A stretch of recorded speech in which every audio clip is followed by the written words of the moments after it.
Hi everyone, welcome to my YouTube channel. My name is Kemjisha, and for today's video I'm sharing with you the top 5 foods that you should try whenever you're in Saudi Arabia or in the UAE or any Arab restaurant that you are nearby. So if you're new on my channel, you are very much welcome, and if you're my returning subscriber, thank you so much for the love. And if you haven't hit that notification bell, please consider hitting it so that you'll be notified whenever I upload a video. So the number one food that you should try, it's called margoug. So margoug is as the same as the African street food. Mostly it's in Uganda, it's called chikomando. But the difference is that the chikomando is made of beans and chapatis, while the margoug, it can either be meat or chicken. So it depends on what you prefer. So it's the chicken and the dough. So you first bring your saucepan that has oil, put in your onions, then your tomatoes if you like tomatoes. For me, I don't prefer tomatoes when I am preparing margoug. So when you're done, you can bring your chicken or your meat, you put it there, then put in the tomato paste, then your water in, so that you have that soup. So when you're done with that, you bring your small container, you put in the flour.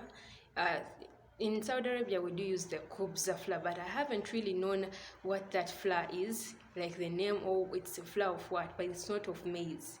So if you don't have that, you can use all-purpose flour because it's for all purposes.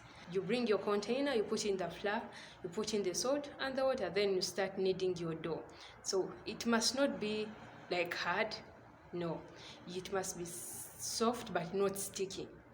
So when you're done with that, you can make out the balls like those of the chapatis, the small ones.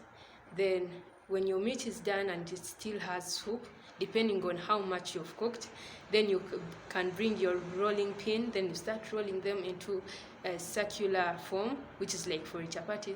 Then you dip it in that soup. It depends what you prefer. You can cut it when you're rolling it, or you can just put it the way you've rolled it there. So it depends on what you love. That is a very nice dish that you should try. Number 2, it's kebsa. So this is the most famous food in the UAE, in Saudi Arabia. In all the Arab homes, you find that food. Kebsa. It's everywhere. Just like you can see Facebook or YouTube, it's everywhere. It's very famous. So this kebsa, it's meat mixed with rice or chicken mixed with rice. So people in this UAE love the camel's meat. So if you've never tasted the camel's meat, you have to try it. It's very nice. So kebsa was the very first food that I ate when I reached in Saudi Arabia. So it's very nice.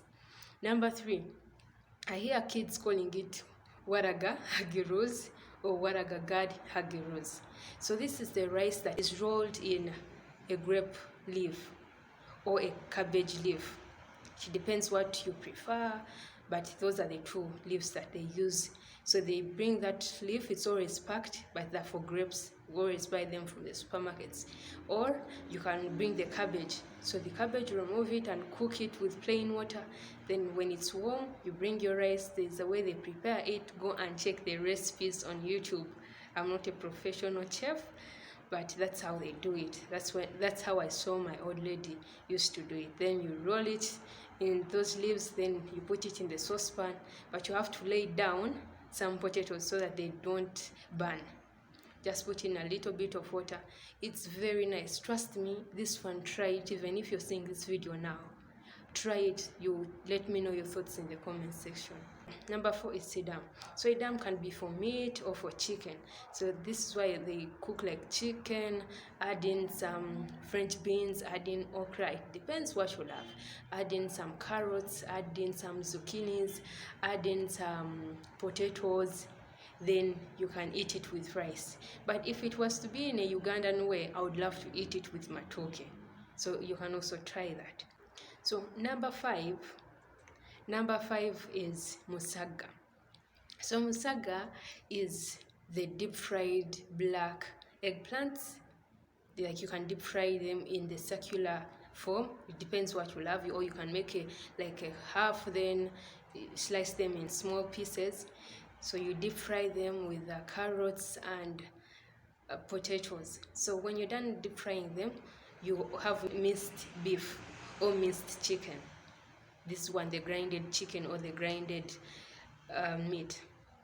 So when you have that, then you find a saucepan, put in your oil, put in your onions, then bring that minced meat and really cook it. It does not take a lot of time to cook. So you put in your tomato paste, you put in a little bit of water because we don't want it to have a lot of soup. No, we just want it to have that thick soup. So then when you're done with the minced meat, then you bring your baking pan, then you lay down the deep fried eggplants, you bring the deep fried potatoes, the deep fried carrots, then you pour on top the minced beef, then you put it in the oven. It is sweet. You can eat it with kubza. There's some small kubzas. It is very sweet. It is very sweet, trust me. Those are the top 5 foods that I would wish you to try. Please let me know your thoughts in the comment section, what your best food is in Saudi Arabia or in the UAE. And you can also give this video a thumbs up. If you haven't subscribed, please consider hitting that notification bell. Thank you so much for the love. Thank you for supporting me. See you in the next video.